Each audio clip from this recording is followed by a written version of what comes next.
오늘부터는 이 14절부터 16장 마지막 절까지 로마서의 부록이라고 했지요. 그죠?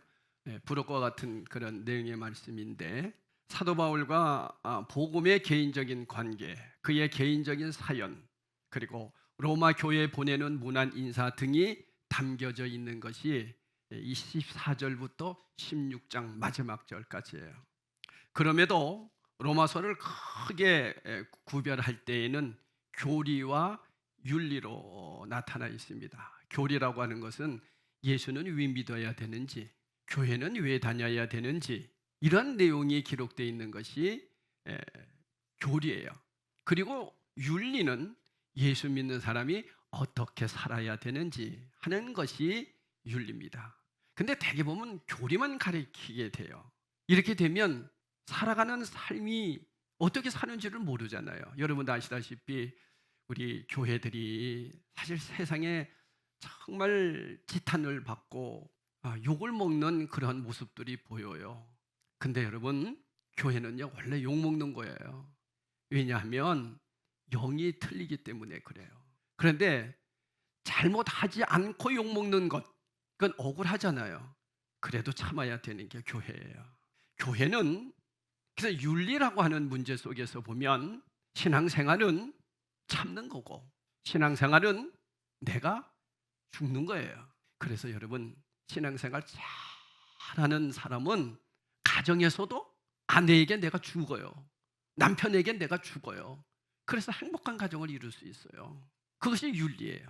근데 여러분, 예수 믿는데 내가 더 살아났다, 내 성격이 더 악해졌다, 그건 예수 잘못 믿는 거예요. 예수 잘 믿는 사람은 나는 죽고 내 안에 주님이 드러나는 거죠. 내 안에 성령님이 일하시는 거예요. 그래서 여러분, 교회를 통해서 가정이 회복되고 교회를 통해서 세상이 회복돼야 돼요. 근데 이것이 안 되니까 욕먹는 거죠. 오늘도 여러분이 하나님의 말씀을 잘 들음으로써 이제 새해를 시작하면서, 새해가 돼서 달력도 새 것이고 모든 것이 새 것이요. 근데 우리 마음도 새 것이 돼야 돼요. 마음이 새 것이 되려면 어떻게 해야 돼요? 내가 결단해야 되죠. 그래서 오늘도 말씀을 통해서 사도 바울이 주는 이 하나님의 말씀을 가지고 내가 날마다 죽노라, 나는 죽고 내 안에 주님이 살아야 되는데, 그러려면 어떻게 해야 되느냐? 말씀이 생각나야 돼요.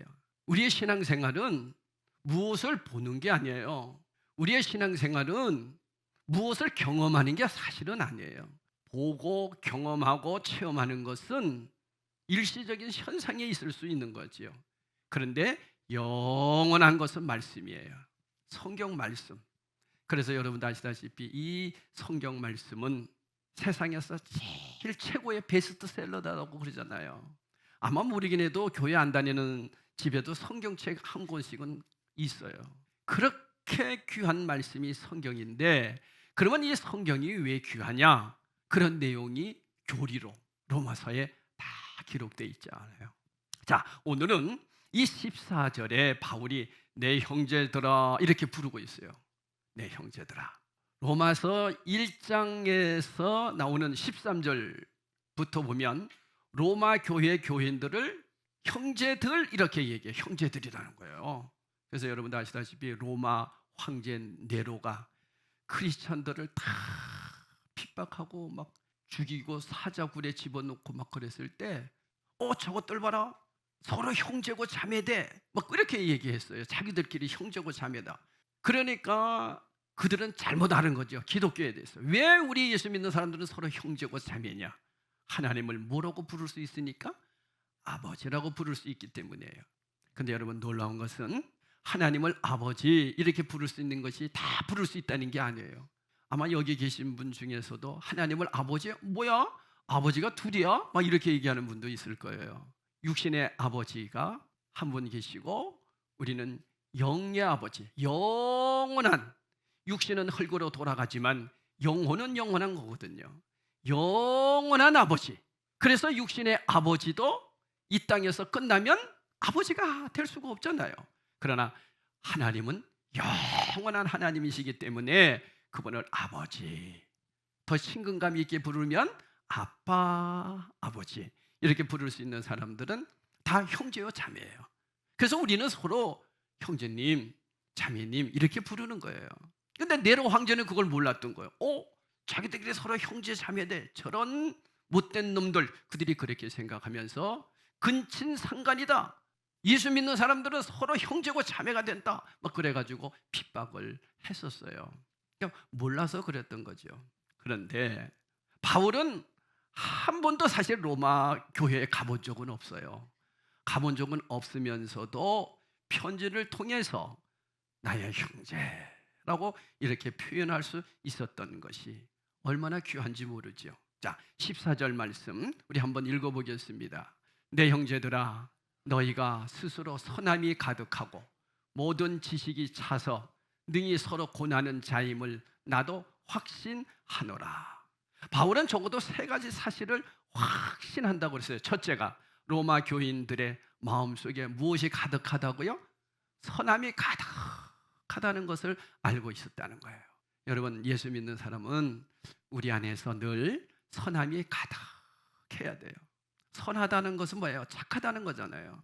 예수 믿는 사람, 그 사람 참 착해, 이렇게 얘기해야 돼요. 뭐가 착해요? 이렇게 얘기하면 여러분 좀 문제가 있어요. 예수 믿는 사람은 참 착해. 착하다는 의미는 뭐예요? 예수님 참 잘 믿어. 여러분들이 저를 볼 때 우리 목사님 그러면 우리 목사님 참 착해 이래야 돼. 뭐가 착해 이러면 안 돼요. 우리 목사님 예수님 참 잘 믿는 것 같아. 그런 뜻이에요. 우리 아내 참 착해. 예수 잘 믿어. 우리 장로님들 정말 착해요. 무슨 뜻이다고요? 예수님 잘 믿는다는 거예요. 예수 잘 믿는다는 얘기는 뭐예요? 그대로 산다는 얘기예요. 제가 이 믿는다는 얘기를 누차 말씀드리잖아요. 부모님이 계셔요. 자녀들에게 얘들아, 너 이렇게 해야 되고 이렇게 해야 돼. 올해도 이렇게 살아야 돼. 무릎을 꿇고 네, 알았습니다. 아버님 잘 알았습니다. 아버님이 하라는 대로 하겠습니다. 그리고는 엉뚱하게 살아.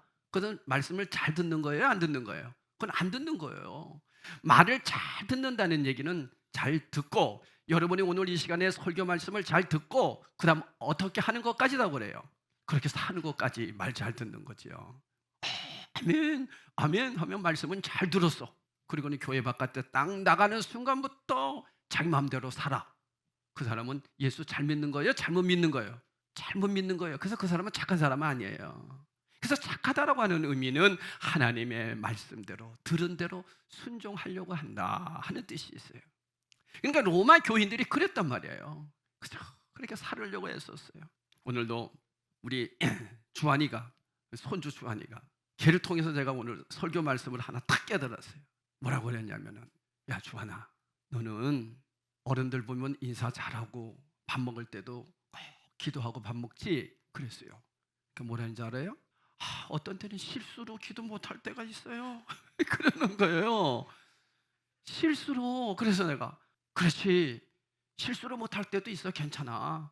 그럴 때는 어떻게 해야 돼요? 그러면 또 기도하면 돼요. 그러더라고요. 바로 여러분 그거예요. 우리가 신앙생활 하면서 하나님 말씀대로 살아내야 되겠다고 늘 마음을 갖고 있단 말이에요. 근데 잘 안 될 때가 있잖아요. 실수할 때가 있다고요. 그렇다고 주님이 여러분 잘못했다고 금방 혼냅니까? 기다려주잖아요. 여러분이 주의를 몇 번 빠져도 주님은 아무렇지도 않게 상관 안 하는 게 아니라 기다려주는 거예요. 근데 여러분 여기서 우리가 중요하게 여기는 거예요. 계속 기도 안 했단 말이에요. 이제 우리 주한이가 계속 기도 안 해. 그건 실수가 아니잖아요. 그러면 따끔하게 가르쳐줘야 되죠. 그랬듯이 하나님이 저와 여러분을 가르칠 때에도요, 처음에는 그냥 냅둬요. 주의를 빠져도 그래, 기다려주는 분이에요. 우리 하나님은 지금까지 계속 기다려줘요. 그런데 하나님의 때가 딱 되어서 얘가 더 이상 이러면 안 되겠구나, 하나님이 시간표에 딱 맞췄을 때에는 주님의 다루심이 있죠. 주님의 다루심이 바로 뭐냐? 고난이에요. 그래서 여러분, 고난을 이상하게 여기지 말라는 거예요. 고난은 사랑의 징계라는 거예요. 사랑하기 때문에 주님께서 주시는 뭐다? 징계라는 거예요. 징계. 사랑하기 때문에. 여러분, 사랑하지 않으면 신경 안 씁니다. 옆에 지나가는 애들이 침을 택택 뱉고 욕을 하고 중학생 애들이 막 담배를 피우고 다녀. 예전 같으면 어디 그랬어요. 근데 요즘 애들은 막 그러고 다녀요. 그래서 제가 한번 불렀어요. 예, 너 몇 살이야? 왜요? 아니 내가 봤을 때 중학생 같은데 중학생이 이렇게 담배 피우면 돼? 아저씨 저 아세요? 아, 너 모르지. 근데 왜 상관하세요? 애들은 요즘 애들은 그래요. 그런데 만약에 우리 아들이 그랬다. 어떻게 해요? 죄송합니다. 이럽니까? 아니죠. 너니 들어와. 들어와. 따끔하게 징계해야죠. 그죠? 그게 부모죠. 왜 그래요? 사랑하니까. 사랑하면 반드시 징계합니다. 그래서 하나님이 저와 여러분도 사랑할 때는 우선은 기다려줘요. 여러분 부모님이 언제 제일 무서워요? 아무 말 안 할 때. 아 정말 무서워요. 저도 우리 아내가 무서울 때가 있어요. 말 안 할 때. 이러 가면 말 안 하고 저리로 가도 말 안 하고 그러면 내가 뭘 잘못했는지 반성하게 되고 또 반성하게 되고 그러잖아요. 말 안 할 때 답답합니다. 여러분 하나님이 제일 무서울 때가 언제인지 아세요? 내가 신앙생활 제대로 안 해도 아무렇지도 않은 것 같을 때 여러분 이때가 무서운 거예요. 그래서 침묵의 시간대에는 기다려주는 거예요. 하나님이 돌아오라고. 그때 돌아오면 살아납니다. 그때 돌아오면 고난도 능히 이길 힘이 생깁니다. 근데 그러지 않으면 우리에게 필요한 만큼의 하나님 방법이 아니라 우리가 감당할 만큼의 고난을 주세요. 사람이 감당할 만한 시험을 하나님은 더 이상 주지 않는다고 그랬어요. 왜? 사랑하니까. 여러분 자녀들을 이렇게 키워보면 참 똑같지 않아요. 저도 아들 둘을 이렇게 키워보면 큰 아들과 작은 아들이 제가 이제 어렸을 때 잘못하면 매를 든단 말이에요. 회초리를 들어요. 그런데 작은 놈은 아빠 한 번만 봐주세요. 그러면 절대로 한 대 이상 못 때려. 근데 큰 애는요 때리려면 때리고 마음대로 하세요. 그러니까 약이 오르잖아요. 때리면. 그런데도 끈적도 안 해요. 그러니까 10대 너 몇 대 맞을 거야? 10대 다 맞아요. 미련하죠. 근데 작은 애는 안 그래요. 아빠 한 대. 그 한 대도 막 빌어. 여러분 하나님이 저와 여러분을 볼 때에 각자 다 다른 개성이에요. 다 똑같을 수 없잖아요. 목사 다루는 방법, 우리 장로님들 다루는 방법, 여러분들 다루는 방법이 달라요. 아니 왜 저 사람은 저렇게 고난을 많이 당할까? 이해 안 될 때가 있잖아요. 하나님이 그 사람은 그렇게 할 수밖에 없는 분명한 사랑의 은총이 있는 거예요. 우리는 이해할 수가 없어요. 왜 저렇게 고난을 당할까? 얼마나 사랑하면 그렇게 하겠어요? 아니 사랑하면 그런다고 뭘 그렇게 잘못했는데요? 난 모르겠어요. 그 부분에까지는. 그러나 하나님은 아시는 분이에요. 이것을 알았기 때문에 로마 교인들을 향하여 선함이 가득하다 얘기했고요. 두 번째로 지식이 가득 차다는 거예요. 지식이 가득하다는 얘기는 머리가 좋다는 얘기가 아니라 하나님의 말씀을 많이 읽는 사람이다. 사경회를 가면 말씀 배우려고 열심히 참여하는 사람들을 얘기하는 거예요. 말씀? 해? 이렇게 하면 안 돼요. 그 사람은 지식이 없는 사람이에요. 말씀 배운다 그러면요 무조건 참석하세요. 말씀이 그렇게 귀한 거니까요.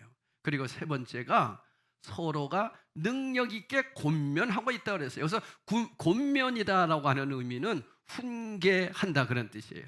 원뜻은 마음과 노타라는 의미가 합쳐져 있어요. 그래서 마음이 있어야 할 자리에 있지 않을 때, 마음이 어긋난 있을 때, 마음이 있어야 할 곳에 있게 해주고 바로 꿰어 맞춰주는 것이 권면이고 훈계라고 하는 거예요. 마음과 노타라고 하는 의미가 합쳐진 합성어예요. 그래서 마음과 그 생각과 그 뜻이 일치할 수 있도록 잘 설명해 주는 거죠. 그러니까 한쪽만 가지면 안 된다는 거죠. 그러면 잔소리가 되는 거죠. 왜 여러분 남자들이 제일 싫어하는 게 하나 있어요. 뭔지 아시죠? 남자들만 시작. 잔소리. 아내가 잔소리하는 거 참 싫어요. 그럼 여러분은 속으로 그럴 거예요. 목사님도 그럴까? 저도 그래요. 저도 잔소리하는 거 정말 싫어요. 왜 잔소리하는 게 싫은지 아세요? 남자들은요 쥐꼬리만한 자존심이 있어서 그래요. 이래봬도 내가 남자인데. 근데 여러분 권면은 잔소리와 틀려요. 권면이라는 것은 내가 바르게 잘 설명해서 잘할 수 있도록 힘을 주는 거잖아요. 그런데 사도 바울은 로마 교인들에게 그렇게 권면을 잘 잘했고 그들이 권면을 잘하는 성도가 되었다는 거죠. 자, 그러면 우리가 여기에서 두 가지 교훈을 얻을 수 있어요. 첫째로, 상대를 진정으로 사랑한다면 그가 잘못된 길을 걸어갈 때 그를 권면해 줄 수 있는 뭐가 있어야 돼요? 용기가 있어야 돼요. 그죠? 그게 정말 사랑이에요. 정말 사랑한다면 잔소리하지 마시고 권면하는 거예요. 권면하되 가득한 선함으로 하라서. 선함이 뭐예요? 하나님 말씀으로, 착함으로 하라는 거예요. 그래서 지혜롭게 해야 된다는 거죠. 여자분들은 참 지혜로워야 될 것 같아요. 말 한마디를 해도 지혜롭게. 그래서 남편이 막 이렇게 좀 화가 나 있을 때에다가 긁어대면은 그거는 안 돼요. 기분이 좋을 때 얘기해 줄 수 있어야죠. 화내다가 같이 화내니까 불을 지르는 거지. 그래서 권면하되 가득한 선함으로 해야 된다. 하나님의 말씀에 대한 충만한 알미 덧붙여져야 한다는 거지요. 두 번째로, 서로 권면해 주는 것이 그리스도인들이 맺어야 가야 할 성숙한 관계라면 정말 중요한 게 있어요. 경청할 줄 아는 사람이 돼야 돼요. 권면하면 들어줄 줄 아는 사람이 돼야 돼요. 아, 됐어. 아, 시끄러워. 이렇게 하면 안 된다는 거예요. 그래? 알았어. 요즘 젊은 세대들에게 앙케이트 조사를 했어요. 어떤 남자가 좋습니까? 하고 앙케이트를 했을 때 거기 나오는 1순위가 뭔지 아세요? 잘 들어주는 남자가 좋대요. 우리 젊은 분들 그래요? 예지 그래요? 그러니까 재영이가 네야 이러잖아. 네, 잘 들어주는 사람 정말 좋아합니다. 다른 사람으로부터 권면과 훈계를 듣는다는 것은 마음이 찢어지는, 때로는 고통과 아픔이 될 수도 있어요. 그렇죠? 아이고 잔소리하고 뭐 여보 당신 이런 거 좀 고쳐야 돼 이러면 기분이 좋습니까? 가슴이 찢어지죠. 그러나 그것을 통해서 살이 찢어지는 고통 없이는 고름을 제거할 수 없듯이, 해산의 고통 없이는 새 생명이 태어날 수 없듯이, 찢어지는 아픔과 고통을 딛고 새 생명으로 나갈 수가 있으려면 잘 듣는 그런 믿음을 가져야 된다는 거예요. 저하고 우리 아내하고 차이점이 하나 있어요. 저는요, 똑같은 얘기를 2번 하고 3번을 하잖아요. 그러면 꼭 저는 해요. 아유 집사님, 저번에도 그 얘기 했잖아요. 그러면 그부터 그분은 저하고 얘기 안 하려고 그래요.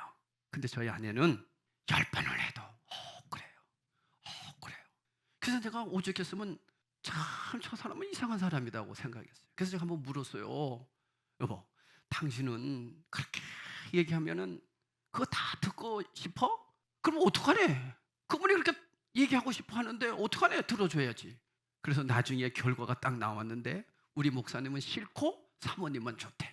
왜냐면 계속해서 자기 얘기하는데, 지금 어르신들이 그런 분들이 있거든요. 어르신들. 우리 교회 말고 예전에 저쪽에 계속 얘기하는데도 10번도 10번 들어주는 거예요. 와, 저는 여기서 막 이렇게 올라오는데, 저번에 얘기했잖아요.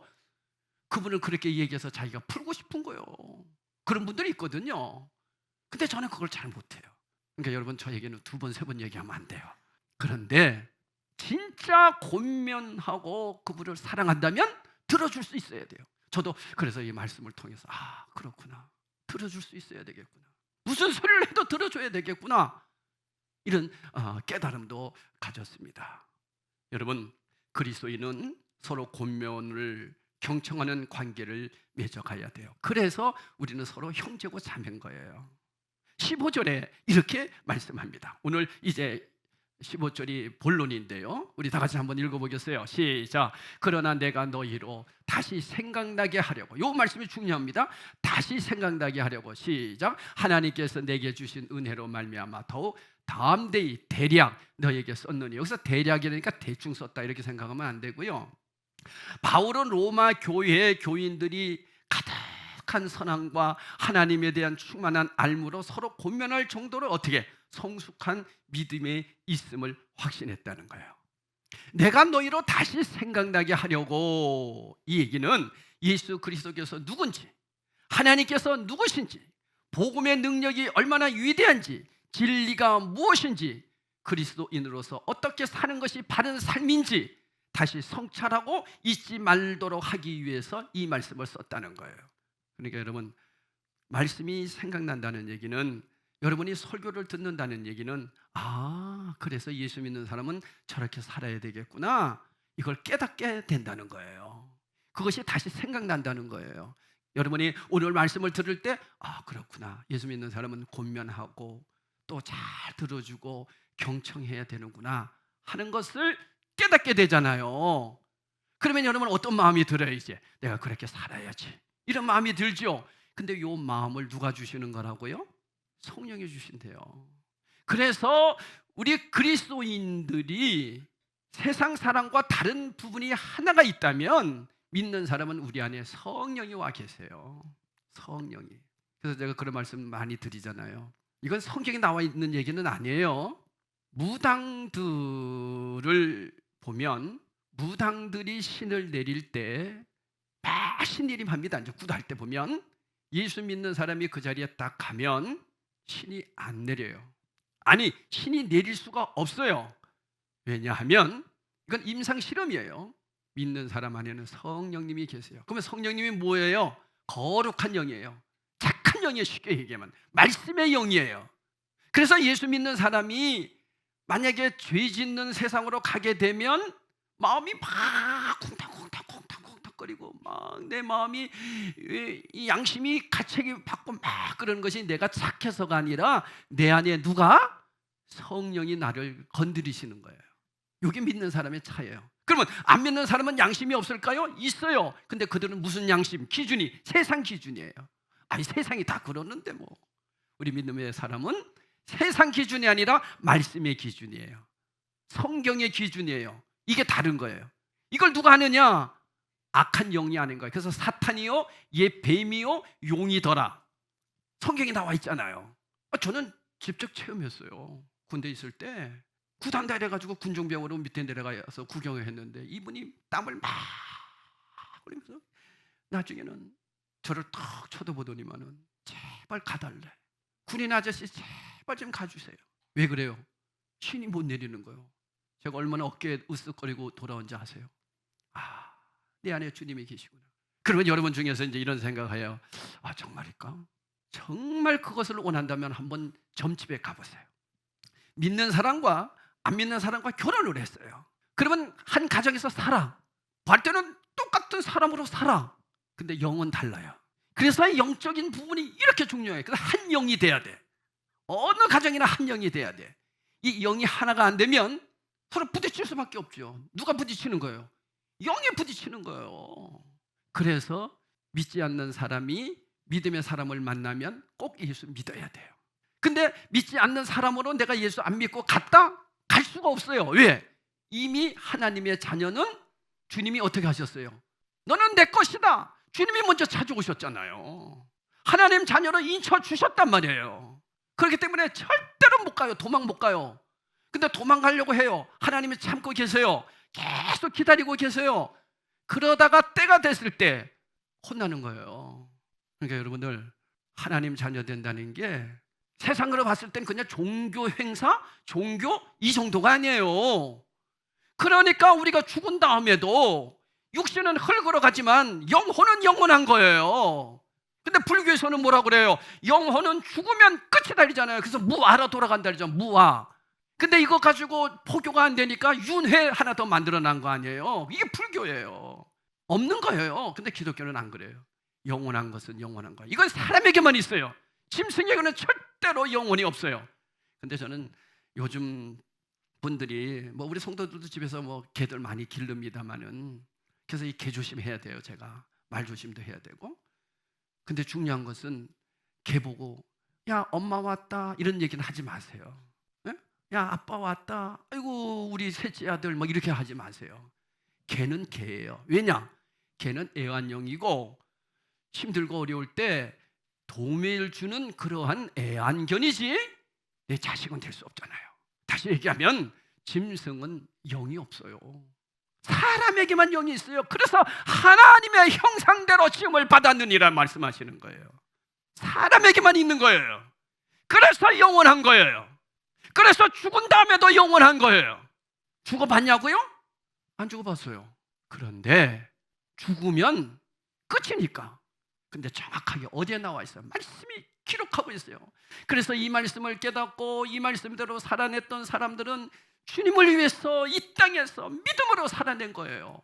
죽은 다음에 영혼이 있다는 것을 확신했기 때문에, 이게 믿어졌기 때문에. 그래서 여러분, 믿음은 믿는 거예요. 믿으니까 그렇게 살아가는 거예요. 그게 신앙이에요. 누가 그렇게 했다고요? 로마 교인들이 그렇게 얘기했다는 거예요. 그래서 다시 말씀이 거듭 되풀이해서 생각이 났다는 거죠. 그러니까 여러분들, 우리 성령님이, 저와 여러분 안에 계시는 성령님이 이 사역을 하시는 분이에요. 무슨 사역이냐면 말씀이 생각나게 해주시는 사역을 하세요. 그러면 여러분이 말씀이 생각나야 되는데, 어떤 분이 그러더라고요. 성령님이 역사하시면, 나에게 임하시면 막 성경이 막 이렇게 깨달아지고 막 생각날까? 아니에요. 내가 아는 만큼 일하세요. 그래서 여러분이 성경을 읽어야 돼요. 어느 순간에 어려움을 딱 당했어요. 어려움을 당할 때에 말씀이 딱 생각이 난다고요. 성령님이 해주시는 거예요. 여러분, 그런 경우 많이 있었죠. 저는 이번에 무안에 그 비행기 사고 났을 때 그분들이 믿는 사람도 그 안에 없었을까요? 있었을 거예요. 이런 고통, 고난은 이 세상을 살아가면서 반드시 있습니다. 없다고요? 예수 믿으면 모든 고통이 없다고요? 그건 잘못된 거지요. 이 세상 살아나가면서 고난도 있고 고통도 있고, 때로는 하나님이 우리에게 경고도 하시고 때로는 하나님이 우리에게 징계도 하시기 때문에 고난이 있어요. 그러나 그 고난 속에서 믿음의 사람이 어떠한 마음을 가지고 이겨내느냐는 거죠. 그래서 믿음의 신앙은 견디고 이기고 버티는 거예요. 그게 신앙생활이에요. 성령님께서 행하시는 가장 큰 사역이 바로 하나님 말씀이 생각나게 되는 거예요. 그러면 여러분들도 말씀이 생각이 나서 다른 사람을 만나서 말씀을 전해줬다, 말씀이 잘 생각날 수 있도록 그에게 권면을 줬다. 아까도 얘기했잖아요, 권면. 그러면 여러분, 누구 사역에 동참하는 거예요? 성령님의 사역에 동참하는 거예요. 말씀을 전해줘야 돼요. 그러니까 여러분, 남편에게 훈계하지 마시고 말씀으로, 여보, 하나님 말씀이 이렇게 말씀하시네, 나도 이 말씀대로 살고 오려고 애쓰고 있어. 그러면 남편이 그 말씀을 듣고 그렇구나 깨닫게 될 때, 그 안에서 누가 일하신다고요? 성령님이. 아까 우리 주한이 얘기했잖아요. 내가 실수했어요. 그렇지, 실수해도 하나님이 다시 기도하면 또 하나님이 기뻐하실 거야 라고 그에게 하나님의 말씀을 전해줄 때, 어린아이도 성령의 인도함을 받는다는 거죠. 그러니까 항상 우리 안에는 뭐가 생각이 나야 된다고요? 말씀이. 그래서 말씀 읽어야 되고 말씀을 잘 들어야 되고 말씀 공부해야 되는 겁니다. 그렇다면 권면 중에서 가장 성숙하고 아름다운 권면은, 다시 말씀드린 것처럼 필요한 하나님의 말씀을 다시 생각나게 해준다는 거죠. 믿음이 뭡니까? 모든 신앙 훈련 목적은 다시 생각나게 하는 것입니다. 여러분, 십자가 왜 목걸이 걸고 다녔습니까? 제가 이렇게 봤어요. 십자가 목걸이 누가 걸었나 하고 열심히 봤어요. 여러분, 십자가 목걸이 왜 걸었어요? 귀신 나가라고? 부적입니까? 우리 예수 믿는 사람은 부적 붙이면 안 돼요. 교회 뭐 부적입니까? 아니에요. 이분은 이 집은 교회 다니는 집이구나, 그거 보여준 게 교회예요. 십자가 왜 걸었어요? 이 십자가를 통해서 주님의 사랑을 깨달으라고, 주님을 다시 생각하라고. 여러분, 여기 왜 십자가 걸어놨어요? 뭐 캐토릭처럼 이렇게 절하라고 걸어놨어요? 아니에요. 십자가를 보면서 주님을 생각하라고. 그러니까 어떤 분에게, 교회는 왜 십자가가 있어요? 여러분, 교회에 왜 십자가가 있어요? 그러니까 어떤 분이 그러더라고요. 교회 표시예요.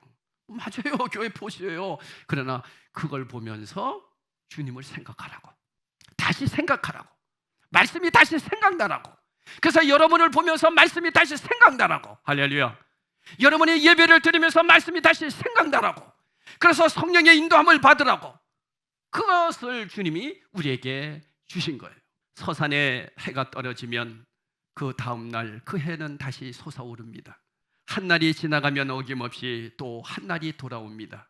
매일매일 우리에게 돌아오는 그날들을 정말 새날로 맞을 것인지 아니면 묵은 날의 연속 선상으로 맞을 것인지는 우리가 하나님 말씀을 거듭 생각하느냐 생각하지 않느냐에 달려 있습니다. 여러분이 새해를 맞이했습니다. 이제는 내가 새로운 마음으로 살 것이라고 결단 내리는 것은 늘 말씀이 생각나야 된다는 겁니다. 오늘 말씀의 핵심입니다. 다른 거 더 몰라도 괜찮아요. 딱 하나, 말씀이 생각나게 해주세요. 아멘. 말씀이 생각나게 해주세요. 그러려면 어떻게 해야 된다고요? 성경 읽으셔야 돼요. 말씀 잘 들어야 돼요. 근데 말씀 듣는 순간에 말씀만 딱 들으면 좋은 분들이 계세요. 이분들은 빨리 잘 들으라고 이렇게 찔러주셔야 돼요. 근데 우리가 잘 듣는 것도 중요하지만은 이 말씀이 항상 어떻게 돼야 돼요? 생각이 나야 돼요. 생각이. 오직 여호와의 율법을 묵상하며 그 율법을 주야로 묵상하는 거예요. 어떤 사람이? 복 있는 사람이. 말씀이 다 생각나는 거예요. 화가 날 때도 인내해라, 참아라. 주님 알겠습니다. 늘 생각나야 돼. 그래서 늘 성령님이 그때 역사하시는 거예요. 성령님의 인도 속에서 여러분, 이제 우리 새해를 맞이했으니까 어떤 상황 속에서도 말씀을 붙잡고 잘 견디고 버티고 이겨서 늘 승리하는 우리 귀한 성도들, 행복한 가정 이루시는 성도들 되시기를 축복합니다.